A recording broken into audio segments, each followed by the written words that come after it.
I want to thank you all for joining us today.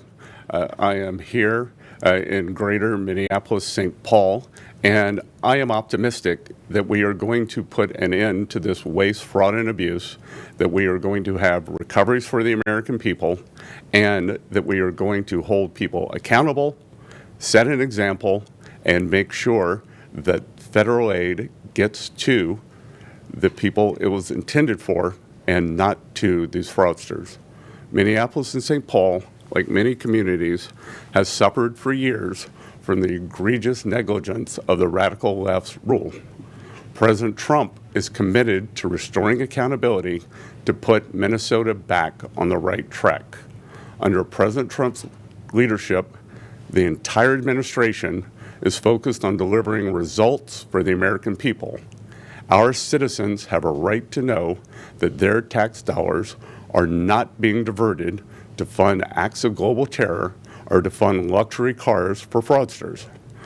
Democratic Governor Tim Walz has allowed welfare programs and fraud to spiral out of control.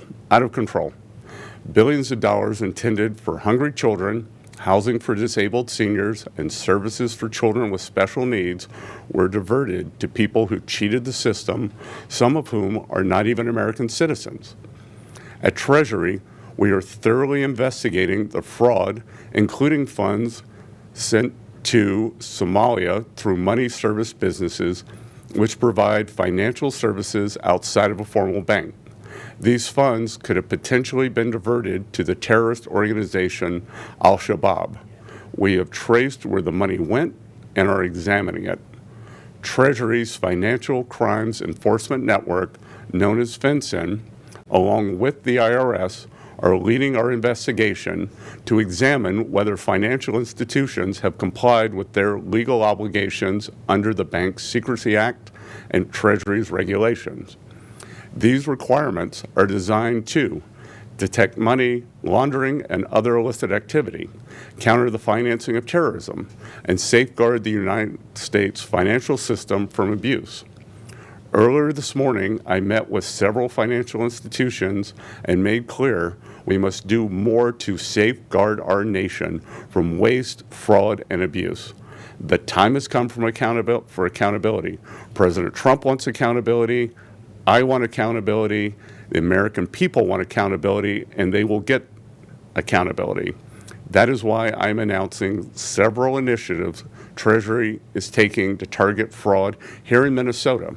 And the Minnesota protocols will serve as a genesis and a launching pad for investigations into other states. First, we have followed the money and identified the money service businesses that may have transferred taxpayer funds overseas. Our team at FinCEN has just provided formal notification to these businesses that they are under investigation.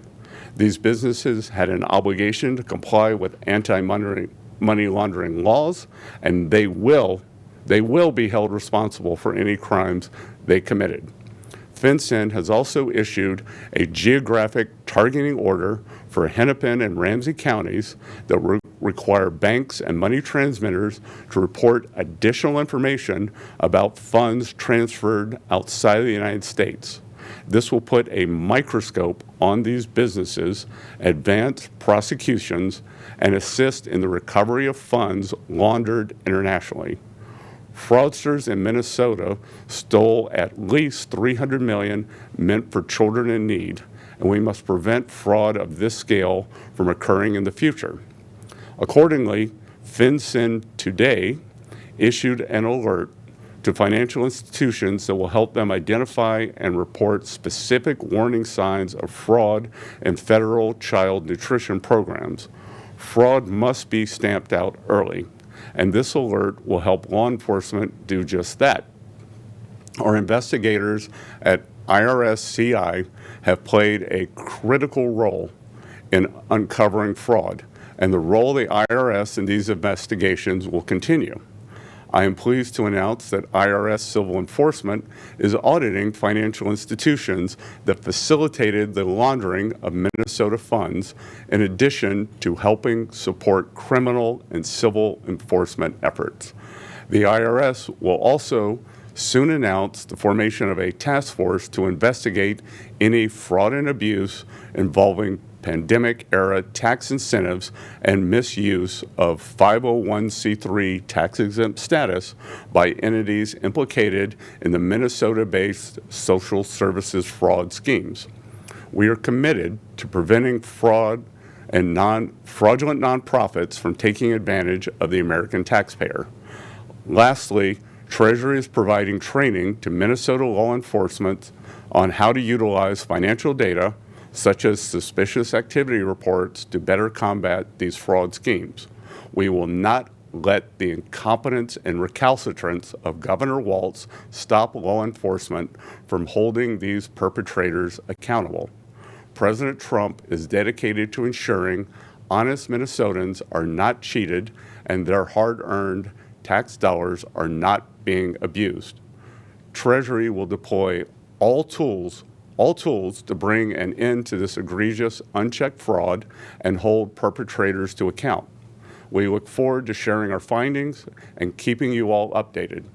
Now I will turn it back over to my team, and I will take some questions from the press. Thank you. Thank you so much, Mr. Secretary. We have time for a few questions from reporters. If you would like to ask a question, please use the raise your hand function on Zoom. Thank you. Question will go to Mary Margaret with the Daily Wire. Mary Margaret, please ask your question. Thank you, Secretary Bessent. I wanted to ask if you could share what role Governor Tim Walz played in any of this, if any, and whether you have any indication that he won't seek re-election because of anything that you may have uncovered so far. Thank you. I can't talk about ongoing investigations. It's clear that Governor Walz has been negligent in his fiduciary duties as the chief executive of the state of Minnesota, that this would happen on his watch, and we are actively pursuing all leads to see the level of involvement, whether it's limited to just negligence and incompetence or is something more than that.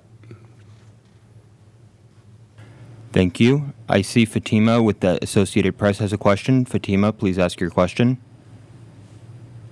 Hi, thank you, Secretary Bessent, for taking questions on this issue. I have a question related to the task force. Does Treasury plan to work with the Justice Department on this new division for fraud enforcement that was announced yesterday? How are you working to ensure that some of these functions that are all being announced related to the fraud aren't duplicative? Oh, well, I think the better question is, how did these things slip through the safety protocols, the financial safety protocols that we had in place? So if for a while we have duplicative processes that stop this and bring this to heel, because, and again, this is a larger scandal than Minnesota, then it is all hands on deck. Once we get the huge amount of fraud under control, then we can worry about streamlining the procedures. But as I said, President Trump has instructed several agencies in his administration, led by this new Assistant Attorney General, to end this fraud and recover funds for the American taxpayer. Thank you. I see Claire Jones with the Financial Times has a question. Claire Jones, please ask your question. Thanks a lot. Thanks a lot for the opportunity to ask the question and for making time to do this today. You mentioned at the Economic Club of Minnesota yesterday that this is costing U.S. taxpayers $600 billion in fraud. What's your kind of baseline targets for how much you expect to recover with the sorts of measures that you've announced today? And do you have any sorts of timeline to really close this rather substantial gap in what the US taxpayer should or to be receiving? Well, again, because of the gross incompetence by the Waltz administration and the lack of leadership, we are just putting all that together now. But as I just said to the previous question, all entities in the administration will be pursuing this so that we can get the biggest recoveries possible, and we will see. And we are going to leave no stone unturned, whether it was fraudulent real estate, whether it is money that has been wired overseas. We will be tracking it to the Middle East and East Africa. This is why Treasury is involved. This is what we do. We track, we follow the money, and we intend to follow it as much as we can, prosecute the individuals no matter where they are, whether they are in the Minnesota government or they are sitting in East Africa. We will find them. Thank you. And I see Richard Escobedo with CBS has a question. Richard, please state your question. Thank you, Spencer, and thank you, Mr. Secretary, for doing this morning. I have two questions. I'm wondering if you can explain or elaborate on whether or not you've found any evidence that indicates taxpayer dollars have flowed directly to terrorist organizations. And then I do have a follow-up after that. Given the geographic proximity and the wires to East Africa, we are in the middle of investigations, and what we have found is highly concerning. I cannot talk about ongoing investigations, but think of the absurdity. Think of the absurdity of money being wired from Minnesota by these individuals that could have come from government programs or from excess benefits. This should not be wired out of the country, and we are going to be cracking down on that. And then my second question is, you said on Fox last night that as a part of this geographical targeting order, the threshold for surveillance is being lowered to $3,000. Do you anticipate that will be lowered that will also be expanded into other states, that lowered threshold? Do you have any sense on what other states you anticipate having to do this in? So we have lowered it's called a geographical targeting order, the GTOs. We have used lower thresholds to get at the cartels along the U.S.-Mexico border. And we view this crime as very similar to the cartel's money laundering, many of the same approaches, many of the same shell companies. So we will see where it goes out from here. That will be a starting point. And as I said, Minnesota is going to be the protocols, the procedures, and the investigative techniques, as well as the collaboration with other agencies. Minnesota is going to be the genesis for a national rollout. Thank you. Thank you. And it looks like we have time for one more question, and that will go to Alana Austin with Newsmax. Hi, good morning. Thank you so much, Secretary Bessent, for your time. I was wondering if there are any specific financial institutions that you think had lax practices that you're willing to name at this time. And also, I'm trying to understand if Somali government officials actually directed individuals from the country to come to Minnesota to exploit vulnerable systems, or whether you think that the bad actors were acting on their own. So with the first question, as I said, we have targeted enhanced investigations for MSBs, money service businesses, in greater Minneapolis, St. Paul. As they are under investigation, I cannot name those businesses. We will make the details of the investigation available as they as we gather further information. And your last question is an excellent one, that we do not know the depth, breadth, and collusion in this financial calamity that Governor Walz has allowed to have happen. That was this directed from overseas? Is it an endogenous flourishing of these fraudsters that Governor Walz allowed to grow right here in the backyard and take advantage of hardworking people of Minnesota? We'll see.